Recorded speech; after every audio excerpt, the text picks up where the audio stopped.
Le système CFA, c'est quoi le problème? Le franc CFA est la monnaie utilisée par 15 pays d'Afrique, ancienne colonie française. Il est l'un des piliers du système France-Afrique.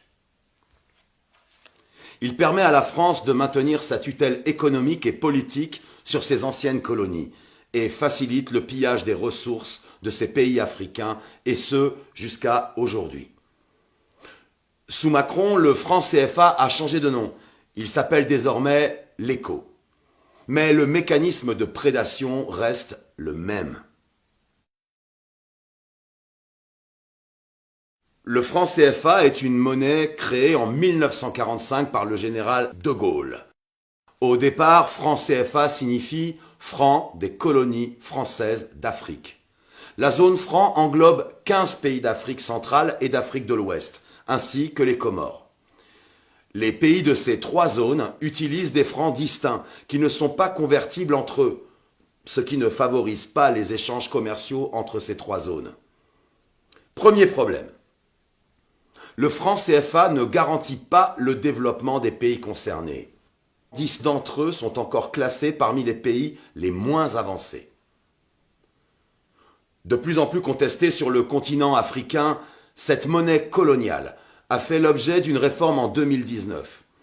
Pour l'Afrique de l'Ouest uniquement, l'ECO remplacera désormais le franc CFA. L'Afrique centrale et les Comores, quant à eux, conservent le franc CFA. Alors, avec l'ECO, qu'est-ce qui va réellement changer? En réalité, peu de choses. Le ton était annoncé dès le départ.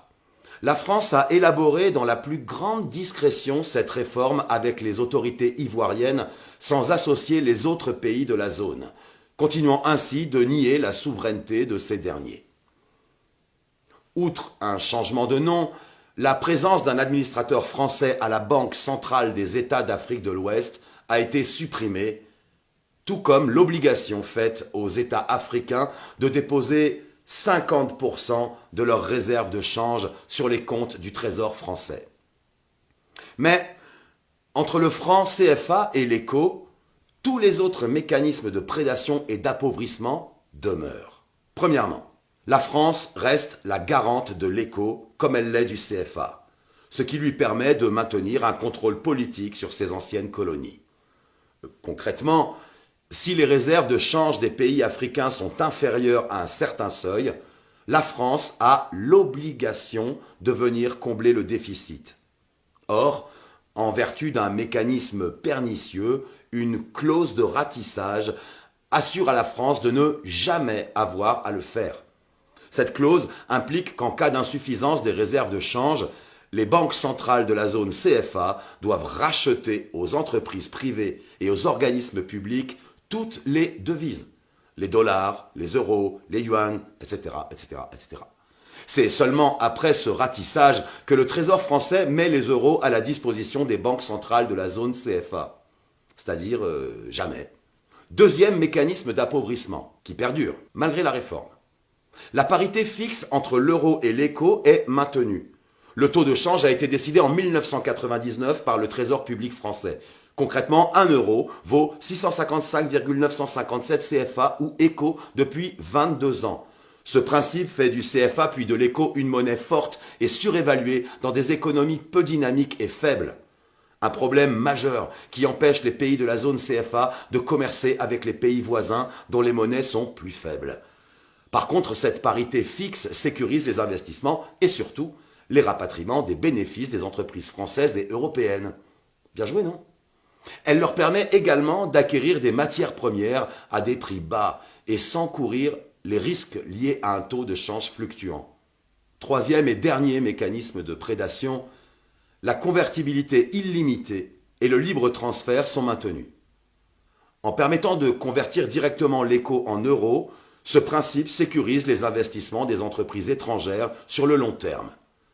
Les entreprises françaises et européennes peuvent rapatrier plus facilement leurs capitaux hors de la zone franc vers la zone euro.